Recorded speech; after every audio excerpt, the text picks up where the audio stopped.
EP. Jayarajan episode, അതായത് B J പിയിലേക്ക് പോകുന്ന ജോയിൻ ചെയ്യുന്ന എപ്പിസോഡ് നിങ്ങൾ ശ്രദ്ധിച്ചു കാണും. മറ്റൊരു തലത്തിലോട്ടാണ് പോകുന്നത് 2 ദിവസം കൊണ്ട്. അതായത് ഇ.പി. ജയരാജൻ രണ്ടും കൽപ്പിച്ചിട്ടാണ്.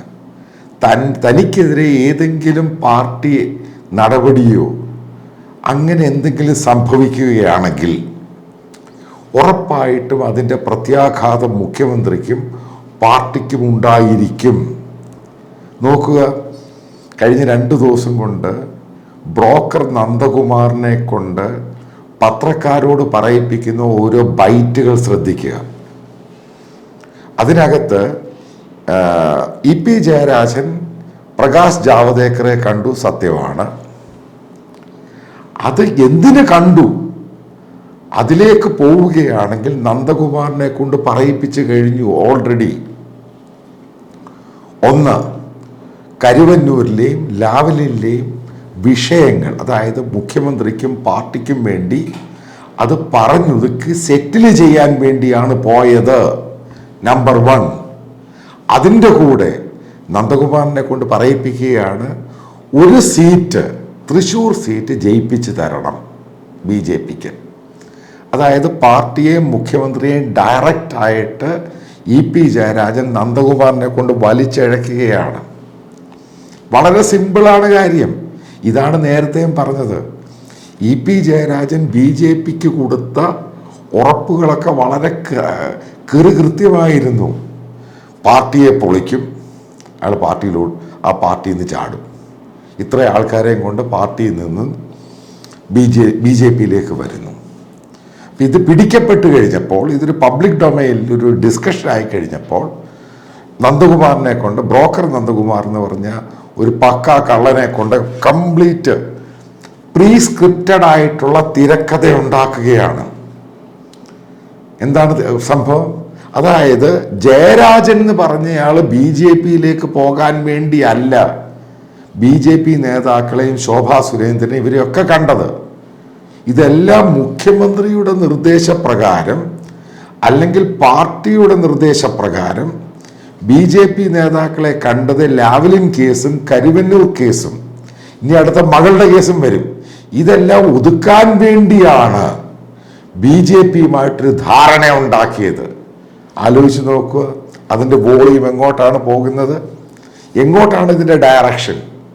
കൃത്യം ഒരു കാര്യം വളരെ വ്യക്തമാണ്, ഇ.പി. ജയരാജന്റെ പിറകെ അയാൾ ഒറ്റയ്ക്കൊന്നുമല്ല, പാർട്ടിയിൽ നിന്ന് നല്ല ആളുകളുടെ ശക്തന്മാരായ നേതാക്കന്മാരുടെയും പിന്തുണയോടുകൂടിയാണ് അയാൾ ഈ പരിപാടി തുടങ്ങിയിരിക്കുന്നത്. ഞാൻ 2 ദിവസം മുമ്പ് വീഡിയോയിൽ പറഞ്ഞിരുന്നു, ഇ.പി. ജയരാജൻ ഇതുമായി ബന്ധപ്പെട്ട് പല പ്രതിപക്ഷ നേതാക്കന്മാരോടും, അതായത് വാട്സപ്പ് കോളിൽ വിളിച്ച് പറഞ്ഞത് താൻ കണ്ടത് മുഖ്യമന്ത്രിക്ക് വേണ്ടിയാണ്, എൻ്റെ പേഴ്സണൽ ആവശ്യത്തിന് വേണ്ടിയല്ല. അതിൻ്റെ ധാരണ പ്രകാരമാണ് പ്രകാശ് ജാവദേക്കറെ കണ്ടത്, ഈ കേസുകൾ ഒതുക്കാൻ വേണ്ടിയാണ്. അവസാനം എന്നെ മാത്രം കുറ്റപ്പെടുത്തിയിട്ട് കാര്യമില്ല. അതുകൊണ്ട് തന്നെയാണ് ഇന്നത്തെ രാവിലത്തെ സ്റ്റേറ്റ്മെൻറ്റ് വളരെ കൃത്യമായിട്ട് ഇ.പി. ജയരാജൻ പറഞ്ഞിരിക്കുന്നത്. ഒരാൾക്ക് വേണ്ടി മാത്രമല്ല പാപി, അതായത് മറ്റുള്ള പലരും ഇതിനകത്തുണ്ട്. കാരണം അതായത് ഡയറക്റ്റായിട്ട് മുഖ്യമന്ത്രിയെ ടാർഗറ്റ് ചെയ്യുകയാണ്. കാരണം താൻ ഒറ്റയ്ക്ക് പ്രശ്നമാണ്, കാരണം ഇതെല്ലാം ചെയ്യിപ്പിച്ചതിൻ്റെ പുറകിൽ മുഖ്യമന്ത്രിയാണ്. ഇതാണ് ജയരാജൻ പറഞ്ഞിരിക്കുന്നത്. അതായത് ഡയറക്റ്റായിട്ട് പാർട്ടിയെ വലിച്ചടച്ചു. ആലോചിച്ച് നോക്കുക, എവിടുന്ന് എങ്ങോട്ടാണ് ഇത് പോയത്. അതായത് ജയരാജൻ പിടിക്കപ്പെട്ടു, ഇത് പബ്ലിക് ഡൊമൈനിലായി. അതോടുകൂടി ജയരാജൻ പൂർണ്ണമായിട്ടും ഗെയിം മാറ്റുകയാണ്. അതായത് തനിക്ക് എന്തെങ്കിലും സംഭവിച്ചാൽ, പാർട്ടിയിൽ നിന്ന് പുറത്താവുകയാണെങ്കിലോ നടപടി നേരിടുകയാണെങ്കിലോ അത് മുഖ്യമന്ത്രിക്കും ബാധകമാണ്. ആ രീതിയിലോട്ടാണ് പോകുന്നത്. അതായത് ഇലക്ഷന് ശേഷം മുഖ്യമന്ത്രി ഒഴിയണം. അതായത് ഒരാൾ മാത്രം ഹാൻഡിക്യാപ്ഡ് ആകാൻ പറ്റില്ല. ഇതാണ് ഗെയിം. ഈ ഗെയിമിന് ജയരാജന്റെ കൂടെ ഞാൻ നേരത്തെ പറഞ്ഞു, CPMന്റെ നേതാക്കന്മാര് തെളിഞ്ഞു ഒളിഞ്ഞും പ്രത്യക്ഷത്തിലൊക്കെ നിൽപ്പുണ്ട്. മുഖ്യമന്ത്രി തന്നെയാണ് ടാർഗറ്റ്. അതായത് ഇലക്ഷൻ ശേഷം ഈ നേതാക്കന്മാർക്കൊക്കെ അറിയാം റിസൾട്ട് നെഗറ്റീവായിരിക്കും. അതിനുശേഷം മുഖ്യമന്ത്രിയെ നേരിട്ട് ടാർഗറ്റ് ചെയ്യാനുള്ള വഴി ഒരുക്കുകയാണ് ഈ സംസ്ഥാന കമ്മിറ്റിയോടുകൂടി ഉണ്ടാകാൻ പോകുന്ന മറ്റൊരു പ്രതിഫലനം. അതായത് ജയരാജൻ രണ്ടും കൽപ്പിച്ചു എന്ന് ഞാൻ നേരത്തെ പറഞ്ഞിട്ടുണ്ടെങ്കിൽ അതിൻ്റെ ചില പോയിന്റുകൾ പറയാം. റിയാസിൻ്റെ ഇഷ്യൂവിൽ പാർട്ടിക്കകത്ത് പ്രശ്നമാണ്. മുഖ്യമന്ത്രി വളരെയധികം പ്രാധാന്യം റിയാസിനും മകൾക്കും കൊടുക്കുന്നു. അതായത് ഭരണമെന്ന് പറയുന്ന മുഖ്യമന്ത്രിയും കുടുംബം മാത്രമായിട്ട് കൊണ്ടുപോകുന്നു. ഇത് വളരെ നാളുകൾ കൊണ്ടുള്ള പ്രശ്നമാണ്. ഇത് അവസാനം പൊട്ടിത്തെറിയിലോട്ട് വരികയാണ്. അവസാനം ആലോചിച്ച് നോക്കുക, ജയരാജൻ പിടിച്ചിരിക്കുന്ന കളി കണ്ടോണം സംഭവം.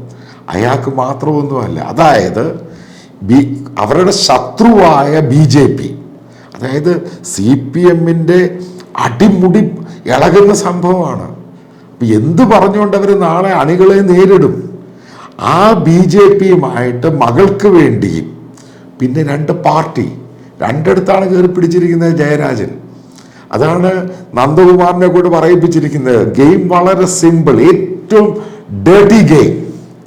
അതാണ് CPM-ൻ്റെ ആളുകൾ, അതായത് കമ്മ്യൂണിസ്റ്റുകാരൻ നശിച്ചു കഴിഞ്ഞാൽ അവൻ വെറും വൃത്തികെട്ടവനാന്നാ പറയുന്നത്. അതേപോലെയാണ് ഇനി കേരളത്തിലെ കമ്മ്യൂണിസ്റ്റ് പാർട്ടി പോകാൻ പോകുന്നത്. അതായത് നാശത്തിൻ്റെ വക്കിലോട്ടാണ്.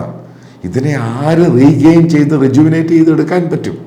ഇനി മറ്റൊരു സംഭവമുണ്ട് ഇതിൻ്റെ അകത്ത് പല നേതാക്കന്മാരും പറയുന്നത്.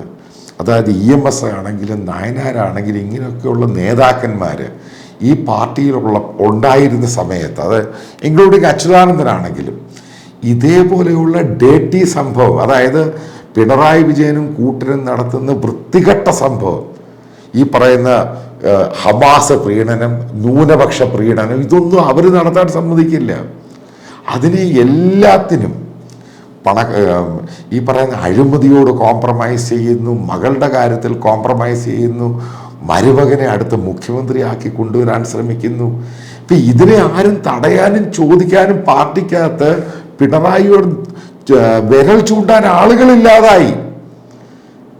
അതിൻ്റെ ആ പൊട്ടിത്തെറിയാണ് സംഭവം. കാരണം 2-3 ദിവസം കൊണ്ട് CPM പാർട്ടിക്കകത്തുണ്ടായേക്കുന്ന പ്രശ്നം ഈ പുറമേ കാണുന്ന പോലൊന്നുമല്ല. സംഭവം വളരെ സീരിയസ് ആണ്. എല്ലാ ആളുകളും CPM-ൻ്റെ പാർട്ടി കേഡേഴ്സും താഴേക്കിടെ മുതൽ മുകളിൽ വരെയുള്ള നേതാക്കന്മാർ അവർ തന്നെ വല്ലാത്ത സ്ഥിതിയിലാണ്. എങ്ങനെ ഈ പാർട്ടി അടുത്ത ദിവസം മുന്നോട്ട് പോകും? കാരണം മുഴുവൻ ഓപ്പണായിട്ട് വന്നു. CPM സ്ഥിരമായിട്ട് കോൺഗ്രസിനെ പറ്റിയും മറ്റുള്ള പൊളിറ്റിക്കൽ പാർട്ടികളെ പറ്റിയും പറയുന്ന ഒരേ ഒരു കംപ്ലൈൻ്റാണ്, നിങ്ങൾ CPM-നല്ലാതെ വേറെ ആർക്കെങ്കിലും വോട്ട് ചെയ്യുകയാണെങ്കിൽ ഇവരൊക്കെ നാളെ BJP പോവും. ഇതവരുടെ സ്ഥിരം മുദ്രാവാക്യമായിരുന്നു. കഴിഞ്ഞ 5-6 വർഷം കൊണ്ട് അവരുടെ പാർട്ടി തന്നെ LDF-ന്റെ കൺവീനറും കേന്ദ്ര കമ്മിറ്റി അംഗവും പോകുന്നു. അപ്പം അയാൾ പറയുന്നു ഇത് മുഖ്യമന്ത്രി ഉണ്ടായിരുന്നു, ഇതോടെ പൊളിഞ്ഞു സംഭവം. ഇനി എങ്ങോട്ട് ഈ പാർട്ടി പോകും? വല്ലാത്ത പ്രതിസന്ധി തന്നെയാണ് CPM നേരിടാൻ പോകുന്നത്. അതായത് സിമ്പിളായിട്ട് പറയാം, ഈ ഒരു പോക്കാണ് CPM പോകുന്നതെങ്കിൽ ബംഗാളിനേക്കാളും കഷ്ടമായിട്ട് കേരളത്തിൽ CPM എന്ന പാർട്ടി നാശമായി പോകും.